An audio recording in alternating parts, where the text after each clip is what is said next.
Students, कैसे हैं आप सब। P1 plus P2 plus Pn, इस बात का मतलब समझे आप। मुझे न्यूटन का सेकेंड लॉ याद आ रहा है। इस पे भी कई बार क्वेश्चन पूछ लिए जाते हैं। कोई ट्रॉली है, कोई कार्ट है, हाँ आदमी भी भागने लगा, ठीक है, लेकिन ग्राउंड के रेस्पेक्ट में आदमी की स्पीड नहीं है। हेलो स्टूडेंट्स, कैसे हैं आप सब। तो हम पढ़ रहे थे हमारा क्लास 11 फिजिक्स का एक यूनिक चैप्टर सेंटर ऑफ मास। आज के वीडियो के अंदर हम डिटेल में जानेंगे सेंटर ऑफ मास की टर्म्स में कि linear momentum, conservation of linear momentum क्या है, इसको बहुत डिटेल में समझेंगे। लास्ट वीडियो में यानी इसके फोर्थ पार्ट के अंदर मैंने आपको एक्सप्लेन किया था कि मोशन ऑफ सेंटर ऑफ मास क्या है। अगर कोई आपका एक सिस्टम है वो मूवमेंट करने लगे तो आपका सेंटर ऑफ मास किस तरह चेंज होता है। अगर उस कंसेप्ट को आपने अभी तक नहीं समझा है तो ऊपर आई बटन पे लिंक है, वहां से जाकर के आप उस वीडियो को देख सकते हैं। तो स्टार्ट करते हैं कंजर्वेशन ऑफ लीनियर मोमेंटम। ये सेम कंसेप्ट आपको chapter number 7 system of particles में भी पढ़ना है। तो वहां पे दोबारा मैं आपको यही टॉपिक एक्सप्लेन नहीं करूंगा, यही वीडियो उस चैप्टर के लिए भी होगा। तो क्या बोला हमने, देखिए कंजर्वेशन ऑफ लीनियर मोमेंटम। कम से कम मुझे आपसे इतनी होप है कि अब तक आपको सेंटर ऑफ मास की टर्म्स में यानी पोजीशन ऑफ सेंटर ऑफ मास कैसे निकालते हैं, RCOM, ये बात आपको बड़े अच्छे से याद होगी। और इसका फॉर्मूला मुझे लगता है कि आपको याद होगा, क्या है, M1 R1 plus M2 R2 और plus dot dot dot plus MN और RN। बिल्कुल ठीक लिखा मैंने। और अपॉन में हम कर देंगे M1 plus M2 plus dot dot dot MN। इस बात का सीधा सीधा ये मतलब है कि ये जो मेरा सिस्टम था ये पूरा एक सिस्टम है जिसमें n मास है, M1 M2 M3 M4 MN, n मास लगे हुए हैं मेरे सिस्टम के अंदर और मैं फाइंड करना चाह रहा हूं इसका सेंटर ऑफ मास। अगर ये आप बात नहीं जानते तो सेंटर ऑफ मास के पहले वाले वीडियोस आप एक बार जाकर के प्लीज चेक कर लो भाई, नहीं तो कुछ बात नहीं बनने वाली अब यहाँ आकर के। अब देखो, अगर मैं इसको डिफ्रेंशिएट कर दूं तो dr/dt ये हो जाता है वेलोसिटी ऑफ सेंटर ऑफ मास। अगर इसको डिफ्रेंशिएट कर दिया जाए तो आ जाता है वेलोसिटी ऑफ सेंटर ऑफ मास। और इसके लिए बस कुछ नहीं करना होता, इसको भी डिफ्रेंशिएट कर दूंगा तो आ जाएगा M1v1 प्लस M2v2 और प्लस, ये लास्ट वीडियोस में सारी कहानी क्लियर कर चुका हूँ आपकी, प्लस MNvn और अपॉन में आ जाएगा हमारे पास M1 प्लस M2 और plus dot dot dot MN। ये वेलोसिटी की टर्म्स में आ चुका है। और अगर यहाँ से मैं लिखना चाहूँ, मैं इन दोनों को इधर क्रॉस मल्टीप्लाई करना चाहूँ तो बड़े ही आसानी से मैं लिख सकता हूँ M1 प्लस M2 और plus dot dot dot plus MN। इसको ले जा करके मैंने इधर क्रॉस मल्टीप्लाई कर दिया है, इस पूरे टर्म को उधर ले जाके, तो इनटू में आ जाएगा V velocity of centre of मास और इक्वल्स टू मेरे पास बचेगा M1 V1 plus M2 V2 और प्लस MN VN। और ये आपसे बेहतर कौन समझ सकता है कि मोमेंटम का फॉर्मूला क्या होता है भाई, लीनियर मोमेंटम। अच्छा, लीनियर क्यों कह रहा हूं मैं इसको भाई, एक लाइन के अंदर मोमेंटम, लीनियर मोमेंटम। जब बात करूंगा एंगुलर, तो जब तुम ऐसे रोटेट करोगे ना, एंगुलर मोमेंटम। तो लीनियर मोमेंटम का फॉर्मूला मुझे पता है और आपको भी मुझे पता है, डेफिनेटली पता है, क्या होता है, P equals to mv, P equals to mv। लेकिन ये बात तो तब हो जाती है जब बिल्कुल एक ऑब्जेक्ट का मुझे मोमेंटम निकालना हो। अगर मुझे पूरे सिस्टम का जिसमें n मास लगे हुए हैं उसका अगर मुझे मोमेंटम निकालना हो तो मैं क्या करूंगा, मोमेंटम ऑफ सिस्टम, फिर मैं यहाँ पे क्या लिखूंगा, मोमेंटम ऑफ सिस्टम, और फिर मैं लिख दूंगा equals to mass of system यानी टोटल मास ऑफ सिस्टम और into velocity of centre of mass. भाई मेरे पास ये कोई एक सिस्टम है, और मैं ऐसा मान लेता हूँ, एज्यूम कर लेता हूँ कि इसमें मेरे पास बहुत सारे मास हैं, M1 M2 और MN। अगर मुझे इस पूरे सिस्टम का मोमेंटम निकालना हो तो मैं क्या करूं भाई, momentum of system equals to mass into velocity, तो फॉर्मूला होता ही है, the product of mass and velocity is equals to linear momentum, ये तो हम जानते ही हैं।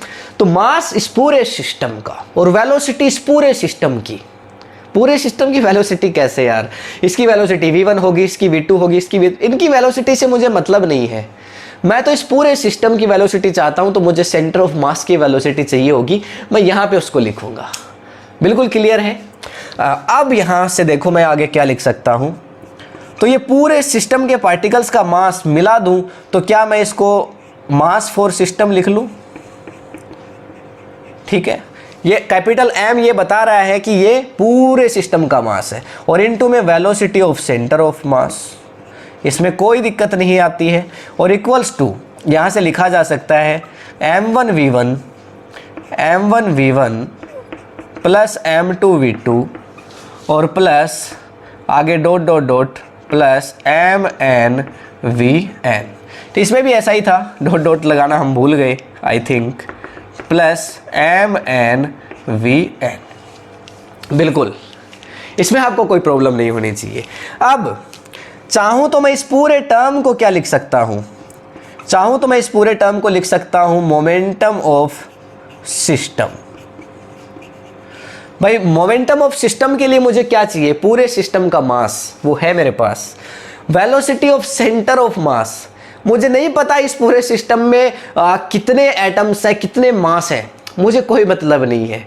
मुझे मतलब है तो मुझे पूरे सिस्टम के मास से वो मैंने लिख दिया, और वेलोसिटी ऑफ सेंटर ऑफ मास से। सारे मासेज की वेलोसिटी अलग अलग होंगी, मुझे इस बात से भी मतलब नहीं है। हो सकता है ये मास कोई अलग वेलोसिटी से जा रहा होगा, ये मास कोई अलग वेलोसिटी से जा रहा होगा, लेकिन इनकी फाइनल पूरे सिस्टम के वेलोसिटी ऑफ सेंटर ऑफ मास जब मैं निकालूंगा ना, मुझे वो चाहिए। वो यहाँ पे लिखने के बाद ये क्या हो गया, मोमेंटम ऑफ सिस्टम हो चुका है, और इक्वल्स टू क्या हो जाएगा, P1 प्लस P2। भाई ये M1 तो इसके लिए P1, M2 P2, और भाई MV फिर से P है ना, plus dot dot dot plus Pn।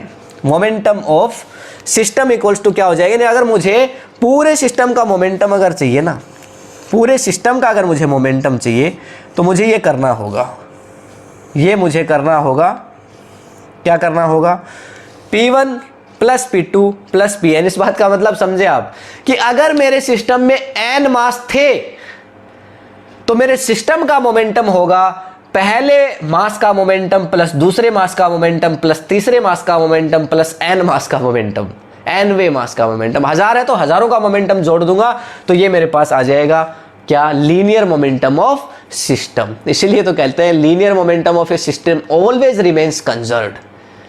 ये ना तो कभी मोमेंटम को ना तो आप कभी डिस्ट्रॉय कर सकते हो, ना कभी क्रिएट कर सकते हो, केवल मोमेंटम ट्रांसफर होता है। जो पूरे सिस्टम का लीनियर मोमेंटम है ना, वो कंजर्व बना रहता है। ये है कंजर्वेशन ऑफ लीनियर मोमेंटम। क्या बात यहां तक हमें क्लियर हो गई है? नहीं, अभी तो मैंने सिर्फ ये बताया कि मोमेंटम एक सिस्टम का निकालोगे कैसे। स्क्रीनशॉट लो, फिर आगे की बात करता हूं। अगर मैं आपसे पूछूं कि आप वेलोसिटी ऑफ सिस्टम को कैसे लिखोगे, वेलोसिटी ऑफ सिस्टम, मैं आपसे पूछता हूं कि आपको अगर एक सिस्टम की वेलोसिटी लिखनी पड़े तो आप कैसे लिखेंगे वेलोसिटी ऑफ सिस्टम? तो आप बोलेंगे सर हम क्या करेंगे, velocity of centre of mass ये निकालेंगे, और इसका फॉर्मूला तो हमारे पास होता ही है m1v1 plus m1v1 plus m2v2 और plus dot dot dot dot, है ना, n मास है हमारे सिस्टम में, प्लस mn और vn, और अपॉन में हम क्या कर देंगे, अपॉन में हम कर देंगे m1 प्लस m2 और plus dot dot dot plus mn, ये हम करेंगे। बिल्कुल क्लियर है? हाँ, लेकिन हमने थोड़ी देर पहले कहा था अगर मुझे मोमेंटम निकालना हो तो वो क्या होगा, पहले मास का मोमेंटम प्लस दूसरे मास का मोमेंटम प्लस तीसरे मास का, अगर मुझे सिस्टम का मोमेंटम निकालना हो तो मुझे सभी जितने P1 plus P2 plus P3 आया था ना मेरे पास। तो बात यार ये है कि हम कहते हैं कि पूरे सिस्टम का मोमेंटम कंजर्व रहता है, लेकिन ये तभी हो सकता है जब एक्सटर्नल फोर्स जीरो हो। अगर उस सिस्टम पे नेट फोर्स है ना वो जीरो हो, अगर क्या हो, net force on the system will be zero. अगर ऐसा हो ना तभी ये चीज़ पॉसिबल हो सकती है, अगर ऐसा हो तभी ये पॉसिबल हो सकता है। कैसे हो पाएगा ये पॉसिबल? यार देखो, system equals to mass into velocity होता है, momentum of system equals to, अगर मैं कहूँ कि एक्सटर्नल फोर्स जीरो है, नेट फोर्स अगर जीरो है, तो अगर कोई ऑब्जेक्ट जितनी वेलोसिटी से चल रहा है वो अब उतनी से ही चलेगा। मुझे न्यूटन का सेकेंड लॉ याद आ रहा है। क्या होता है देखो, F equals to m a. Mass तो जीरो होता नहीं है, कोई ऑब्जेक्ट होगा तो एक्सलेशन जीरो जरूर हो सकता है। अगर फोर्स जीरो है तो इसका मतलब एक्सलेशन जीरो है, मास तो यार रहेगा ना कुछ ना कुछ। तो यहीं से मैं लिख सकता हूं कि अगर नेट फोर्स जीरो है तो इस बात का सीधा सीधा मतलब ये है कि एक्सलेशन ऑफ सेंटर ऑफ मास, मतलब एक्सलेशन ऑफ सिस्टम हो गया। वही वेलोसिटी के लिए मैं क्या लिखता हूं, velocity of centre of mass equals to ये velocity of system, velocity center of mass, acceleration of system, acceleration of centre of mass. ये जीरो है, इस बात में मुझे कोई डाउट नहीं है ऐसा कहने में। उसके बाद एक बात मैं ये और कह सकता हूं यहीं से कि जो वेलोसिटी है ना वो है कांस्टेंट। जो वेलोसिटी है ना वो क्या है, कांस्टेंट है। अगर मेरा एक्सटर्नल फोर्स जीरो है, अगर मेरा नेट फोर्स जीरो है, क्लियर है आपको ये बात? और नहीं है तो अभी मैं कर दूंगा, नहीं है तो मैंने लास्ट वीडियो में ये क्लियर बहुत अच्छे से किया भी है कि वेलोसिटी कांस्टेंट कैसे। क्विक रिमाइंड करवा देता हूं। जैसे मेरी कोई कार है, ये है हमारी कार, ये मार्कर हमारा बड़ा साथ देता है, मन आए तब कार बन जाता है, मन आए तब रोड बन जाता है। ये कार है हमारी, ये चल रही है किसी एक वेलोसिटी से, फ्रिक्शन लेस सरफेस पे। जो रोड है ना जिस पे चल रही है वो रोड फ्रिक्शन लेस है, ये कार ऐसे चल रही है। एक अचानक से क्या हुआ, कोई फोर्स लगाया तो इसकी वेलोसिटी बढ़ेगी। लेकिन अगर मैं कह दूं कि जो इस पे पहले फोर्स लग रहा था वही अब है, मैंने फोर्स में कोई बदलाव नहीं किया, तो मैं कहूं कि एफ नेट जीरो है, मतलब कोई फोर्स मैं नहीं लगा रहा अलग से। इसका सीधा मतलब है ये कांस्टेंट वेलोसिटी से चलेगी। यही तो मैं कह रहा हूं, एफ नेट अगर जीरो है तो इसका एक्सलेशन जीरो है। इसका ये बिल्कुल मतलब नहीं है इस पार्टिकल का एक्सलेशन जीरो है, इनका एक्सलेशन हो सकता है, इसका एक्सलेशन होगा a1, इसका होगा a2, इसका होगा an, लेकिन इन सबको मिला के जो एक्सलेशन ऑफ सेंटर ऑफ मास आएगा वो जीरो ही होगा। इसका यही मतलब है। अगर ऐसा है तो क्या हम ये लिख सकते हैं, देखो वेलोसिटी को क्या लिखा जा सकता है, वेलोसिटी ये है, और अगर वेलोसिटी मैं कह रहा हूँ कांस्टेंट है तो इसका सीधा सीधा मतलब हो गया कि जो वेलोसिटी ऑफ सेंटर ऑफ मास है वो क्या है, कांस्टेंट है। तो इसका मतलब मेरी वेलोसिटी कांस्टेंट है, वेलोसिटी है हमारी कांस्टेंट, और इक्वल्स टू जो भी है, वेलोसिटी कांस्टेंट हो गई ना। अगर मैं मान रहा हूं कि भाई एफ नेट मेरा जीरो है तो वेलोसिटी कांस्टेंट है, और इसको ऐसे कैसे लिख दो, तो m1 v1 plus m2 v2 और plus dot dot dot plus mn vn और अपॉन में m1, बोलो फटाफट, m2 plus dot dot dot mn। Okay, यहां तक कोई दिक्कत नहीं। हाँ, अगर ये कांस्टेंट है, तो इसका सीधा मतलब ये है कि m1 v1, देखो इधर इसको मल्टीप्लाई कर दिया जाए, मास को अगर इधर मल्टीप्लाई कर दिया जाए, मास को उठा के इधर मल्टीप्लाई कर दूं तो जो वैल्यू नई वैल्यू आएगी वो भी एक कांस्टेंट ही आएगा, क्योंकि मास तो बदलता नहीं है ना। अरे भाई, mass can't be created, mass can't be destroyed, only can be transfer from one place to another. उठा के एक जगह से दूसरी जगह रख सकते हो, मास कैसे बदलेगा। तो इसको अगर मैं मल्टीप्लाई कर दूं तो जो आएगा वो भी क्या होगा, कांस्टेंट ही होगा। जो इन दोनों के मल्टीपल से आएगा वो भी क्या होगा, कांस्टेंट ही तो होगा, कांस्टेंट ही तो होगा मेरे भाई। तो यहां पे आ जाएगा m1 v1 plus m2 v2 और plus dot dot dot mn vn। और यहां से मुझे एक बात और समझ में आती है कि ये मेरा मोमेंटम होता है P1, P2 और Pn होता है। तो यहां से मैं बड़े ही आराम से लिख सकता हूं कि जो मोमेंटम है वो कांस्टेंट हो गया। इस बार इधर वाली टर्म को इधर लिखूंगा, देखो ये इसको P1 लिख सकता हूं मैं, P1 वेक्टर, ठीक है यार, क्या है देखिए, P1 vector plus P2 vector, इसको P2 लिख सकता हूं, और plus P3 P4 plus Pn vector equals to क्या लिख सकता हूं, कांस्टेंट, इक्वल्स टू लिख सकता हूं कांस्टेंट। इसका मतलब मुझे क्या समझ में आया अभी बताऊंगा यार, क्या समझ में आया। देखो ये मेरे पास आई बहुत इंपॉर्टेंट बात, जिसको निकालने के लिए मैंने इतना झंझट किया, समझ गए आप। ये है वो बात, वो इंपॉर्टेंट बात। मैं ये आपसे कहना चाहता हूं कि अगर आपके कोई सिस्टम पे एक्सटर्नल फोर्स 0 हो, अगर आपके कोई सिस्टम पे नेट फोर्स 0 हो, ये रहा जैसे, तो आपकी वेलोसिटी तो कांस्टेंट होगी ही, बिल्कुल ठीक। कैसे होगी, लास्ट वीडियो में चले जाओ, वरना अभी भी बताया थोड़ी देर पहले। हाँ, लेकिन साथ साथ आपका momentum vector sum of momentum of system always remains constant. तो आपका मोमेंटम भी चेंज नहीं होगा, कांस्टेंट रहेगा। अगर नेट फोर्स 0 हो तो वेलोसिटी तो कांस्टेंट होगी ही, पर मोमेंटम भी क्या होगा, कांस्टेंट होगा। स्क्रीनशॉट ले लो, बहुत अच्छी बात थी, समझ में आ गई। क्वेश्चन करना बड़ा ही आसान हो जाएगा। चाहो तो आपके लिए साइड में लिख भी सकता हूं, यहाँ देखो ये सेम बात यहाँ पे लिख देता हूं आपके लिए साइड में। मैंने क्या कहा कि मोमेंटम ऑफ सिस्टम क्या रहेगा, कांस्टेंट। मोमेंटम ऑफ सिस्टम क्या रहेगा, कांस्टेंट। लेकिन शर्त क्या है, कंडीशन क्या है, कंडीशन ये है कि आपका नेट फोर्स 0 होना चाहिए। अगर आपका नेट फोर्स 0 होगा तो डेफिनेटली आपका जो मोमेंटम है सिस्टम का वो रहेगा कांस्टेंट। नेट एक्सटर्नल फोर्स भी आप इसको कह सकते हो, इंटरनल फोर्स की तो बात ही नहीं हो रही भाई। दो ऑब्जेक्ट है एक सिस्टम में, दोनों एक दूसरे पे फोर्स लगा रहे हैं, नेट फोर्स 0 कब आएगा, नेट फोर्स 0 जब आएगा, ये दोनों फोर्सेज एक दूसरे पे जो फोर्स लगाएंगे वो कैंसिल आउट होके लास्ट में 0 बचेगा।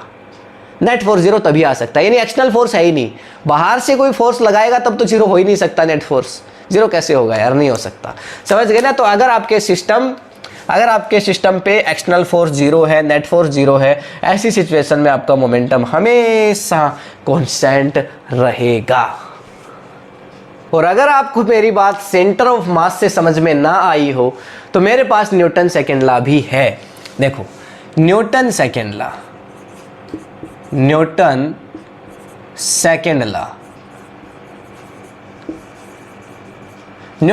लॉ का एक स्टेटमेंट है, the rate of change of momentum. चलो उसको छोड़ो, the force equals to, according to Newton second law क्या होता है, न्यूटन सेकंड लॉ के अकॉर्डिंगली होता है the force equals to rate of change of momentum. अच्छा ये तो चलो टोटल वाला आ गया ना symbol, rate of change of momentum मतलब dp/dt। ऐसा होता है, आप इस बात को बड़े अच्छे से जानते होंगे अगर आपने न्यूटन सेकंड लॉ पढ़ रखा है। और नहीं पढ़ रखा है तो फिर आप जाइए हमारे लॉज ऑफ मोशन के कंसेप्ट्स पे, वहाँ पे हमारे वीडियोज़ अवेलेबल हैं, प्लेलिस्ट में जाइए, क्लिक करिए और देखिए बड़े आराम से। तो dp/dt ये होता है।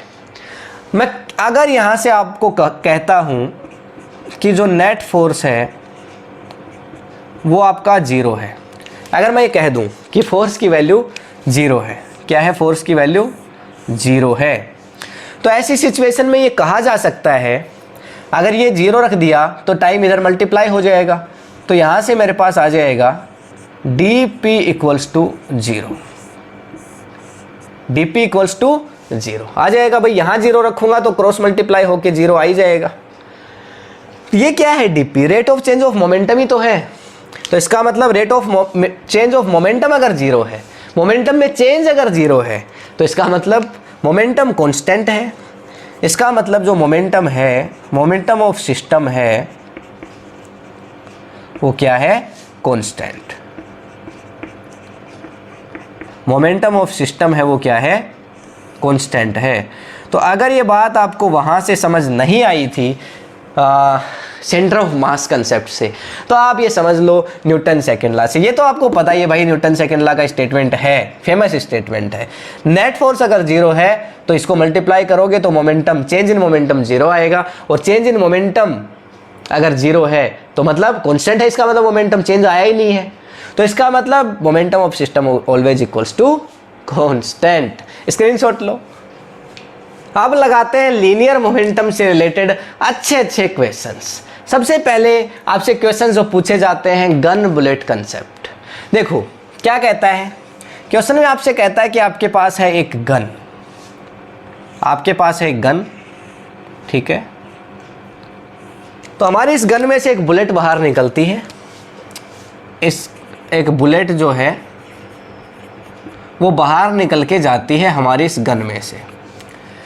एक बुलेट बाहर निकल के गई और उसका मास है वो मान लो क्या है, स्मॉल m। और उस बुलेट का मास क्या है, स्मॉल m। और मान लेते हैं इस गन का जो मास है वो कैपिटल M है, ठीक है।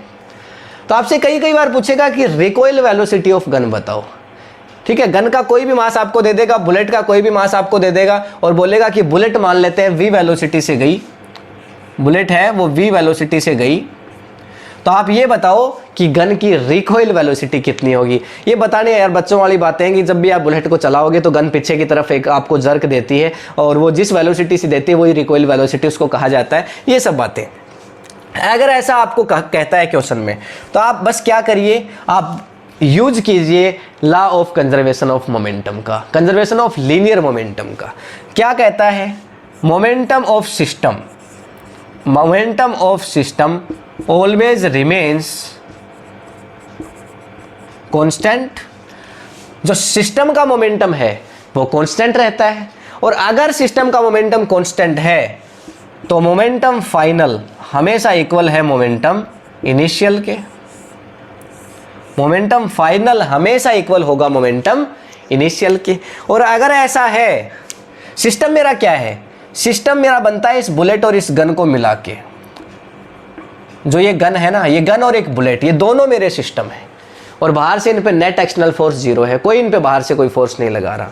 तो ऐसी सिचुएशन के अंदर हमारा मोमेंटम फाइनल है वो मोमेंटम इनिशियल के बराबर होगा। अच्छा, इनिशियल मोमेंटम कितना था, इनिशियली हमारा सिस्टम रेस्ट पे था, बुलेट फायर करी ही नहीं गई थी, गन भी आराम से बैठी थी, गन के अंदर बुलेट भी आराम से बैठी थी, इनिशियली बुलेट को फायर किया ही नहीं गया था। तो हमारा system initially was at rest. जब इनिशियली हमारा सिस्टम रेस्ट पे था तो इनिशियल मोमेंटम जीरो, मास इनटू वेलोसिटी, तो हमारा टोटल मास क्या हो जाता है इनिशियल का, small m plus capital M into में जीरो। तो इनिशियल मोमेंटम क्या हो गया, zero. Initial momentum equals to zero. या फाइनल मोमेंटम, अच्छा फाइनल मोमेंटम क्या हो जाएगा यहाँ से, फाइनल मोमेंटम मतलब moment mass into velocity plus mass into velocity. किस किस के लिए लगाया मैंने दो बार, mass of bullet into velocity of bullet. आपको बोलता है रिकॉइल वेलोसिटी निकालनी है ना, तो स्मॉल m इनटू में वेलोसिटी, किसकी वेलोसिटी है भाई, ये वेलोसिटी है बुलेट की, v वेलोसिटी से गई ना बुलेट, और प्लस। अब यहाँ प्लस की जगह लेना होगा माइनस। क्यों लेना होगा सर, क्योंकि बैकवर्ड डायरेक्शन में वेलोसिटी होगी। गन की रिकॉइल वेलोसिटी मान लेते हैं u है, वही पुरानी प्रॉब्लम हर आधे घंटे के बाद कैमरा ऑफ हो जाता है। पता नहीं आपने यहाँ तक भी देखा कि नहीं देखा।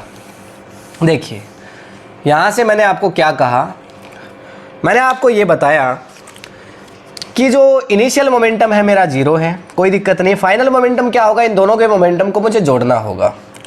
तो momentum mass of bullet into velocity of bullet, v velocity से गई bullet, plus mass of gun capital M है, और इनटू वेलोसिटी ऑफ गन जिसको मैंने मान लिया है स्मॉल u। क्या मान लिया, स्मॉल u। और इस वेलोसिटी को मुझे लेना होगा नेगेटिव, इस वेलोसिटी को मुझे लेना होगा नेगेटिव। क्यों लेना होगा सर नेगेटिव, क्योंकि देखिए अगर आप बुलेट की वेलोसिटी को पॉजिटिव डायरेक्शन मान रहे हैं तो गन की तो रिकॉइल वेलोसिटी है ना, तो इसको आपको अगर u वेलोसिटी से गन पीछे गई है तो आपको इसको नेगेटिव लेना ही पड़ेगा, और इक्वल्स टू हो जाएगा जीरो। ये जो इनिशियल मोमेंटम है वो आपको निकालनी है, ये वेलोसिटी। तो ऐसी सिचुएशन में ये पूरे को उठा के उधर ले जाऊं तो आ जाएगा, यहाँ से बड़े आराम से मैं निकाल पाऊंगा कि initial recoil velocity of the gun equals to, ये उधर जाएगा, फिर m इसके नीचे आ जाएगा, mv अपॉन m। ये हमारे पास होगा आंसर। ये हमारे पास होगा आंसर। बहुत ही आसान सा कंसेप्ट है, बहुत ही आसान से क्वेश्चंस है। अब आप इसमें रियल मास अगर ले लो, आपको बोले गन का मास 50 किलो, बुलेट का मास 0.2 kg, तो आप ऐसे ही इस कंसेप्ट में रखो और आंसर निकाल लो, स्क्रीनशॉट लो। फिर नेक्स्ट क्वेश्चन, अगला कंसेप्ट आता है कार मैन कंसेप्ट। कई बार एक आदमी को और एक कार को बड़ा रिलेट कर दिया जाता है एक दूसरे के साथ, और फिर उसके लिए हमसे क्वेश्चंस पूछे जाते हैं। होता क्या है, जैसे कि आपको बोलेगा कि कोई एक कार है, ये कोई एक आपकी कार है, इस कार के हम लगा देते हैं 2 टायर्स, जिससे आपको ये विश्वास हो जाए कि सच में ये क्या है, कार है। भले ही आपको ये देखने में बस जैसी लग रही हो, ठीक है, लेकिन ये सच में एक कार है, ऐसा मानते हैं, ठीक है। ये है हमारी कार, ये कार है, वो चल रही है, और ये कार चल रही है मान लेते हैं v वेलोसिटी से, ठीक है। ये कार है, वो चल रही है v वेलोसिटी से, कार की वेलोसिटी क्या है, v। अब अचानक से कोई आता है और इस कार पे जंप कर जाता है, कूद जाता है इस कार पे। कोई एक आदमी आया और इस कार पे कूद गया, ये कोई आया और इस कार पे कूद गया, ठीक है, समझ पाए आप। अचानक से आता है और इस कार पे कोई कूद जाता है। जिस मैन का मास है, अच्छा इस कार का मास है वो मान लेते हैं कैपिटल M, और इस आदमी का मास है वो मान लेते हैं स्मॉल m, या फिर आप चाहो तो इसको M1 ले लो, कार के मास को ले लो M1, और इस आदमी के मास को ले लो M2। इसमें कोई दिक्कत नहीं है। अब इसके बाद ये बताओ कि इस आदमी की वेलोसिटी क्या होगी, इस आदमी की वेलोसिटी क्या होगी, ठीक है। अगर हम मान लें कि इस आदमी की अच्छा इस आदमी की वेलोसिटी वही होगी जो इस बस की होगी, इस आदमी की वेलोसिटी वही होगी क्योंकि बस के साथ साथ चलेगा अभी आदमी, तो इस आदमी की वही वेलोसिटी होगी जो इस बस की होगी। तो इस बस की फाइनल वेलोसिटी क्या होगी, या इस आदमी की बस के साथ वेलोसिटी क्या होगी, कंसेप्ट यही हो गया।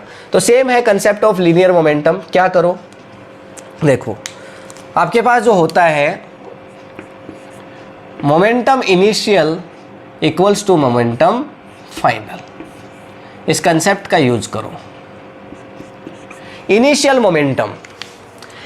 मोमेंटम अगर देखा जाए तो ये आदमी पहले रेस्ट में ही था, ये कार चल रही थी, तो उस आदमी का मोमेंटम तो 0 था, लेकिन इस कार का मोमेंटम था m1v, क्योंकि कार का मास इनटू में कार की वेलोसिटी। वो आदमी तो रेस्ट में था, उसका जो भी मोमेंटम था हमें नहीं पता, वो आदमी सीधे आकर के गिरा और आदमी पहले क्या था, रेस्ट में था। और एक कंडीशन ये हमेशा आपको देखने को मिल जाएगी, इस सिस्टम पे जो नेट एक्सटर्नल फोर्स है ना वो क्या होगा, 0। इस सिस्टम पे नेट एक्सटर्नल फोर्स आपको हमेशा क्या मिल जाएगा, 0, ठीक है। ये होगा तभी तो ये होगा, अगर यही नहीं हुआ तो तब ये कैसे होगा। तो m1v equals to momentum final. तो फाइनल मोमेंटम ये कहता है कि इन दोनों का मास ऐड हो गया है, मास इंटू वेलोसिटी, तो दोनों का मास हो गया है m1 इंटू m2, और फाइनल वेलोसिटी इसकी मान लेते हैं u, मान लेते हैं। अब ये जो दोनों हैं वो मिलकर के चलेंगे u वेलोसिटी से। किस वेलोसिटी से चलेंगे, u वेलोसिटी से। तो हमें ये वेलोसिटी निकालनी है, तो इसके लिए हमारे पास हो जाएगा u equals to m1v upon m1 plus m2। आसान क्वेश्चन है। ऐसे क्वेश्चन अगर आपके पास आए तो बड़े आराम से आप इनको सोल्व कर सकते हैं। ये हमारा आंसर होगा। आप चाहें तो एक प्रॉब्लम, रियल प्रॉब्लम ऐसी सोल्व करवाई जाए, तो आपको बोलेगा कि एक ट्रेन है, एक ट्रेन, चलो ट्रेन मान लो, एक बस है, पैसेंजर से भरी हुई है, पैसेंजर से भरी हुई है, उसका मास है वो 1000 किलो। 1000 किलो बहुत रहेगा क्या, चलो 1000 किलो मास है। 1000 किलो यार कम है, गाड़ी का हो जाता है इतना, चलो 10,000 किलो, ठीक है।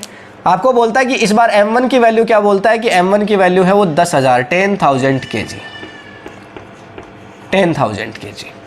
फिर आपको बोलता है कि एक आदमी ऊपर से आता है जिसका मास m2, उस आदमी का मास है 100 kg, 100 किलो का एक आदमी आता है और वो इस बस पे कूद जाता है।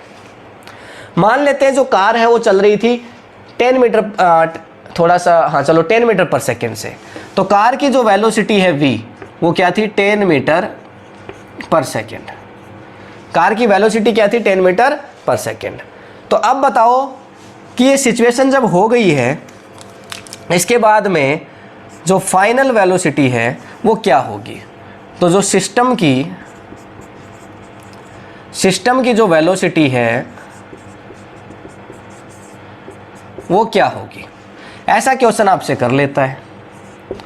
तो इसमें आप बेझिझक ये फॉर्मूला लगाओ, m1 मास कितना है, velocity into 10 m1 plus m2, जो आएगा वही सिस्टम की वेलोसिटी होगी। ऐसे क्वेश्चंस आपसे पूछ लिए जाते हैं। तो इस क्वेश्चन का आंसर आप लिखेंगे कमेंट सेक्शन में। इस क्वेश्चन का आंसर आप लिखेंगे कहाँ, कमेंट सेक्शन में। कंसेप्ट अगर आपको समझ आ गया है तो क्वेश्चंस आपको करने में कोई भी प्रॉब्लम नहीं होगी। तो ये हो गया कारमैन कंसेप्ट।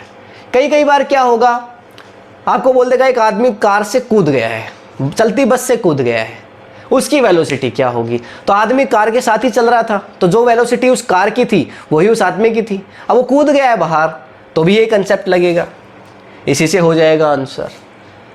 ठीक है, स्क्रीनशॉट लो। फिर नेक्स्ट कंसेप्ट, एक और कंसेप्ट है कार्टमैन कंसेप्ट। इस पे भी कई बार क्वेश्चन पूछ लिए जाते हैं। कोई ट्रॉली है, कोई कार्ट है, इस तरह की चीजें आपको दे दी जाती हैं। तो एक क्वेश्चन दिया है, देखो, a man of 10 kg, 10 kg उसका मास है, स्टैंड्स ऑन ए कार्ट, एक कार्ट पे खड़ा हुआ है। तो कोई एक कार्ट है हमारे पास, ओके, और इस कार्ट पे कोई एक पर्सन है, ये खड़ा हुआ है, और जिसका मास है वो कितना है, 10 kg। Stands on A cart of mass 20 kg, और कार्ट का मास कितना है, 20 kg। ठीक है, आपको क्वेश्चन में जो गिवन है उसको राइट डाउन करेंगे। इनिशियली एट रेस्ट, तो सिस्टम इनिशियली रेस्ट पे है, ये बात क्लियर हो गई। नाउ मैन स्टार्ट्स वॉक, अब ये आदमी चलना स्टार्ट कर देता है with 2 metre per second, 2 metre per second से, with respect to cart, cart के रेस्पेक्ट में। ये बात समझने वाली है यहाँ से, ठीक है। And so find the recoil speed of the cart. एक बार आप चाहें तो इसको पॉज करके आप सोल्व कर सकते हैं, एक बार चेक कर सकते हैं अगर आप इसको सोल्व कर पाते हैं तो। इसके बाद देखिए हम सोल्व करेंगे। तो देखो, मैन ऑफ 10 kg स्टैंड्स, तो 10 किलो का आदमी है, और अगर आपसे क्वेश्चन में साथ ही कह देता है कि एफ नेट है वो 0 है, एफ नेट है वो कैसा है, 0 है, यानी इस ट्रॉली पे कोई भी एक्सटर्नल फोर्स है वो नहीं लग रहा है। ये कोई ट्रॉली हो गई है, इसके ट्रॉली के हैं टायर्स, ठीक है, ट्रॉली के टायर्स हैं या फिर कार्ट के टायर्स हैं, ट्रॉली हो सकती है, कार्ट हो सकता है, जो भी हो सकता है, और ग्राउंड की वजह से इस पर फ्रिक्शन फोर्स भी नहीं लगेगा, एफ नेट 0 है।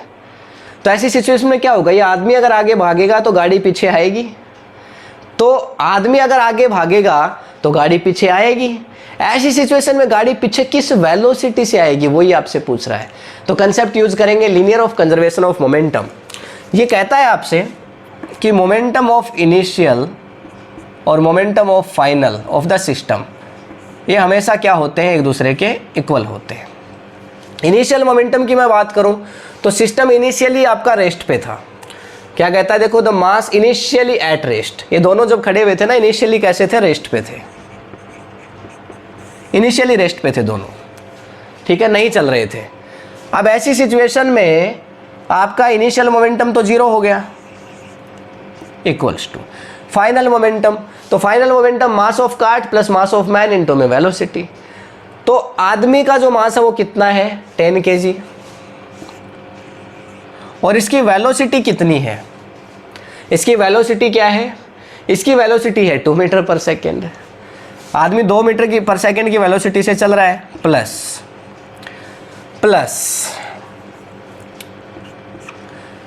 कार्ट की वेलोसिटी। कार्ट का मास कितना है, कार्ट का मास है 20 kg, देखो ये रखा है, कार्ट का मास है 20 kg, तो 20, और रिकॉइल वेलोसिटी ऑफ कार जो कि हमें निकालनी है, तो इसको ले लेते हैं u, तो माइनस u। अगर आदमी की वेलोसिटी आप पॉजिटिव डायरेक्शन में मान रहे हो तो कार्ट की नेगेटिव में होगी, वही गन बुलेट वाली सी बात है। देखो, इससे सोल्व करेंगे, इससे जो भी आंसर आएगा गलत होगा, क्योंकि यहां दे रखा है आपको starts walk with 2 metre per second with respect to car. यानी आपको जो वेलोसिटी दे रखी है ना, आपको ये जो वेलोसिटी दे रखी है ना,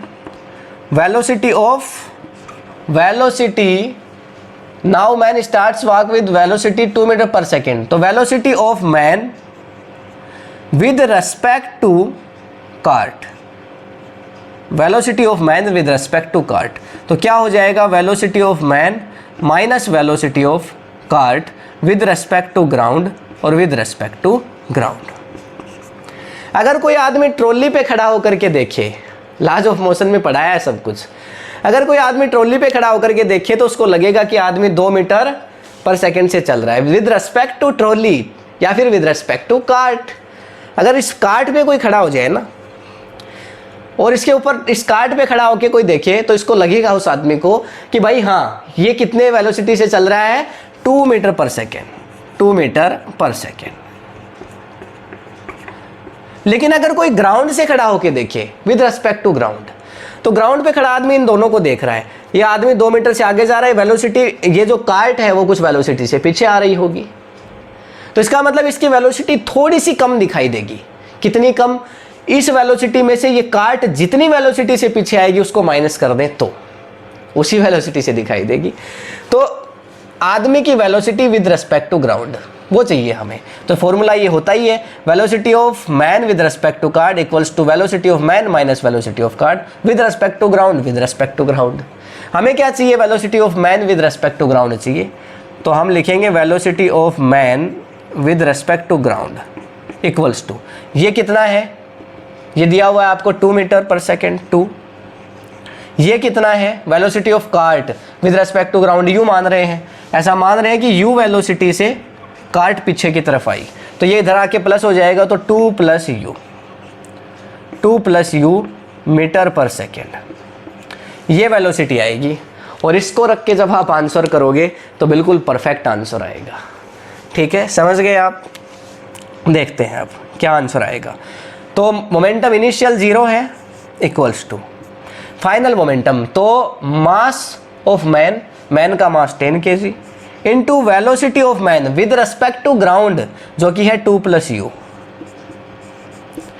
ठीक है, माइनस या फिर प्लस कर दो मास ऑफ कार्ट, कार्ट का मास है वो 20 किलो है, और वेलोसिटी नेगेटिव डायरेक्शन में है तो यहाँ पे लूँगा माइनस यू। कोई प्रॉब्लम? अब इसके बाद इसको करेंगे सोल्व। देखो तो 0 इक्वल्स टू 10 इंटू 2 करेंगे तो 20 और प्लस हो जाएगा 10 यू और यहाँ से आ जाएगा माइनस 20 यू, ये आ चुका होगा। अब इसके बाद यहाँ से करेंगे तो 20 माइनस 10 कर देंगे। ठीक है, तो कितना हो जाएगा?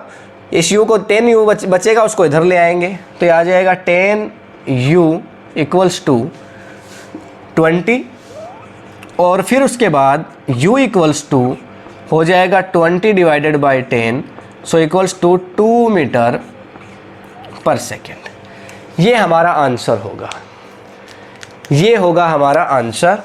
जो ट्रॉली है या फिर जो कार्ट है वो हमारे 2 मीटर पर सेकेंड से पीछे की तरफ मोमेंट करेगी। तो इसको आप कार्ट मैन कंसेप्ट कह सकते हो, ट्रॉली मैन कंसेप्ट कह सकते हो, जो आपकी मर्जी है वो कह सकते हो, पर ऐसे क्वेश्चंस आपसे पूछे जाते हैं।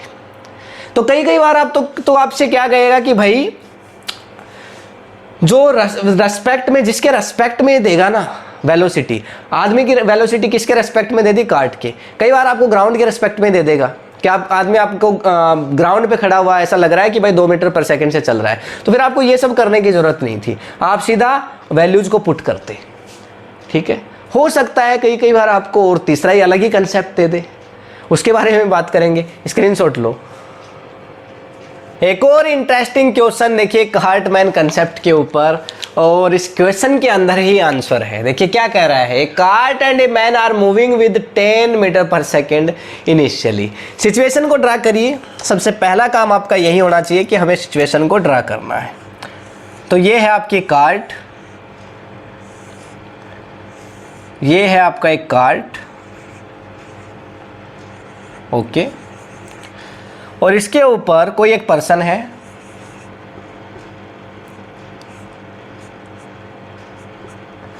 और ये चल रहे हैं with 10 metre per second initially.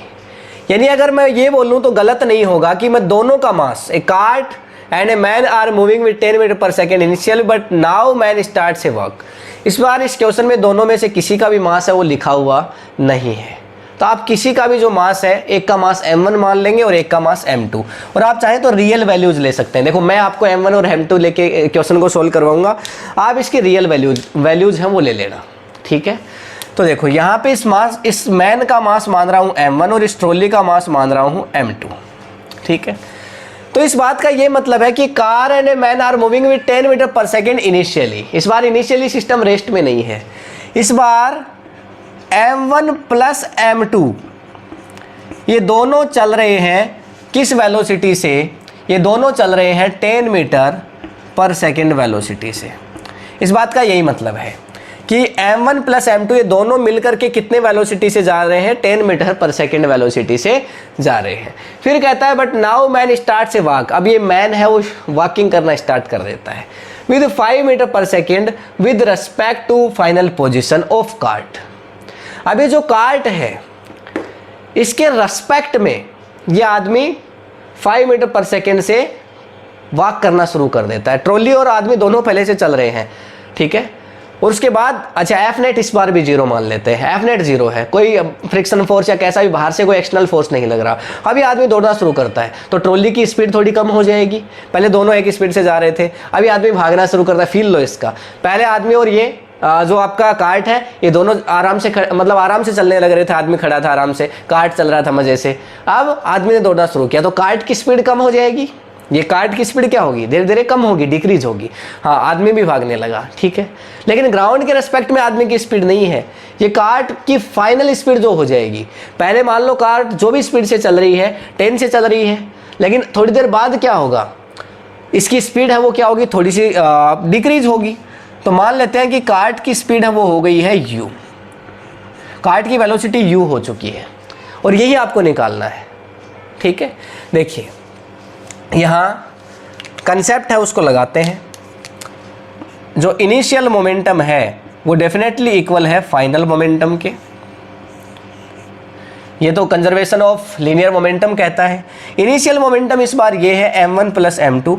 आप रियल वैल्यूज लेके इस क्वेश्चन को करेंगे, आप इस m1 को मान लेना, इस आदमी का मास मान लेना 20 kg और इस कार्ट का मास मान लेना 30 kg और इस क्वेश्चन का आंसर निकाल के कमेंट में राइट डाउन कर देना। देखो m1 मास ले रखा है हमने, तो m1 प्लस m2 ये दोनों जा रहे हैं मजे से, कौन सी वेलोसिटी के साथ, 10 मीटर पर सेकेंड के साथ। यही तो है हमारा initial momentum equals to final momentum. तो फाइनल मोमेंटम क्या होगा, mass of man into velocity of man with respect to ground, पर वो हमें दिया ही नहीं है भाई। मास ऑफ मैन तो मान लिया m1 है, ठीक है, लेकिन velocity of man with respect to ground ये हमारे पास है ही नहीं। और plus mass of cart m2, mass of cart, और वेलोसिटी कितनी ली है u, तो velocity of cart with respect to ground, ये हमने ग्राउंड के रेस्पेक्ट में ही मानी है, ग्राउंड के रेस्पेक्ट में ही एज्यूम किया है, ठीक है। ये जो हमारी वेलोसिटी ना u, ये ग्राउंड के रेस्पेक्ट में है, ये हमें निकालना पड़ेगा। तो इसके लिए इन्फॉर्मेशन है हमारे पास, क्वेश्चन में इन्फॉर्मेशन है, उसमें कह रहा है कि मैं आपसे कहता हूँ, क्या कहता हूँ आपसे, कि a man is walking with 5 metre per second.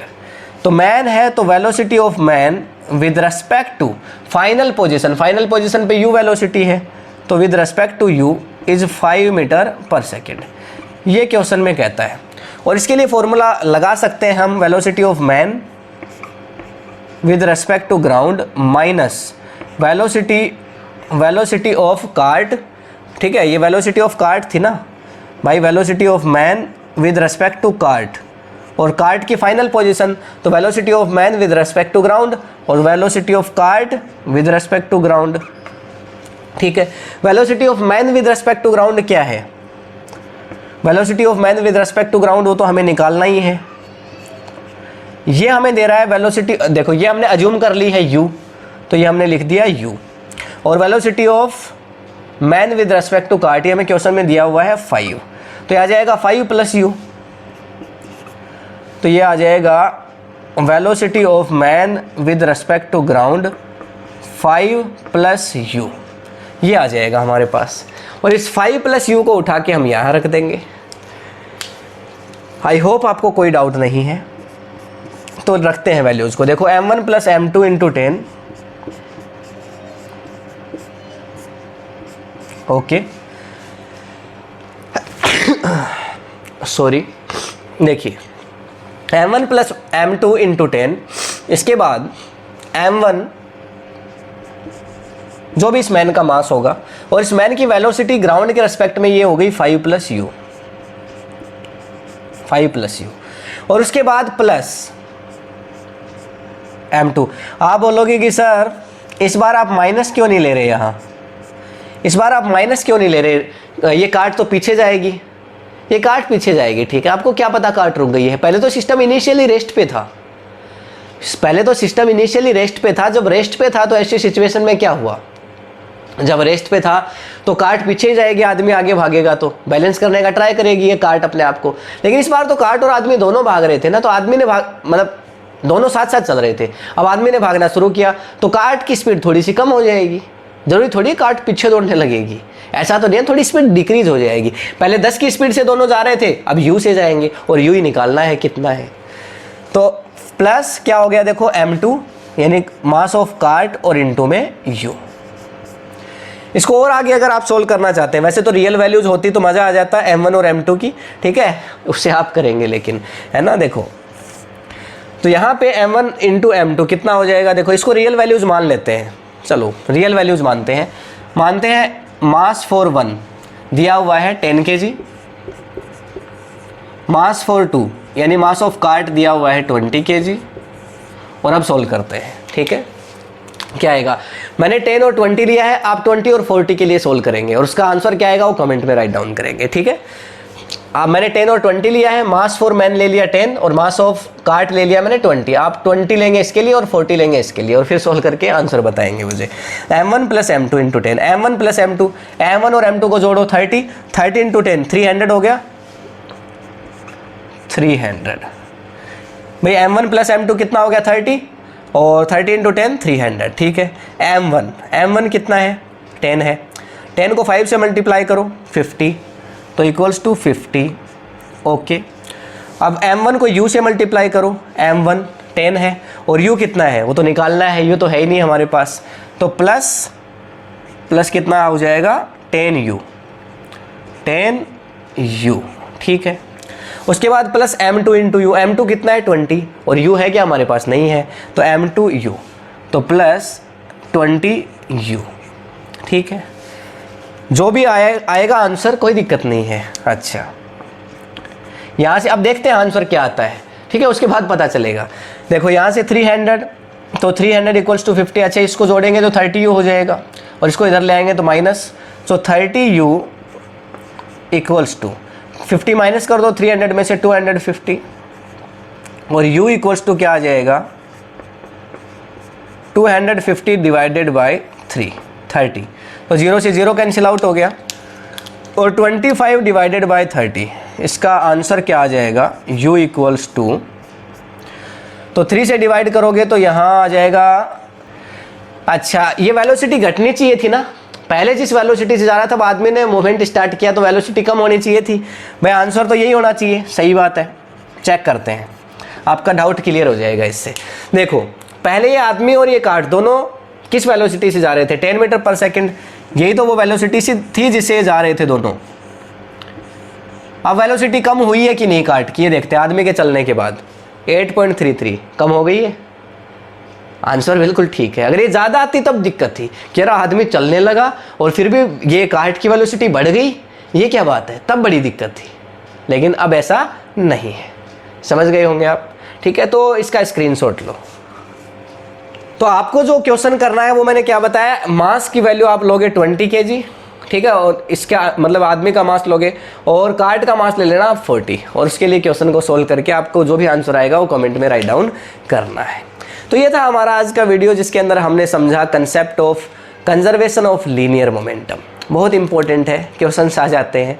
Next video के अंदर इसी कंसेप्ट पे बेस होंगे हमारे जो क्वेश्चंस, बॉम्ब एक्सप्लोजन, यानी जब बॉम्ब फटता है तब एक कोई पार्टिकल इधर गया, बॉम्ब फटता है तो कैसे फटता है यार, अलग अलग मास जा जाते हैं, लेकिन बॉम्ब पूरा क्या है हमारा एक सिस्टम, और system of momentum always remains conserved, always remains constant if our net force is 0। ये हमने यहाँ से सीख लिया है। हाँ, तो ये जो वीडियो है आज वाला, ये जो कंसेप्ट है, ये आपको अभी भी काम आएगा। सेंटर ऑफ मास के अंदर भी ये कंसेप्ट है, और चैप्टर 7 जब हम पढ़ रहे होंगे सिस्टम ऑफ पार्टिकल्स, तब भी ये काम आएगा। ठीक है, तो दोनों के अंदर ही ये कंसेप्ट है वो सेम रहेगा, इसमें कोई चेंजमेंट होने वाला है नहीं। सेम वीडियो दोनों जगह के लिए, सेंटर ऑफ मास के लिए भी और उसके लिए भी है।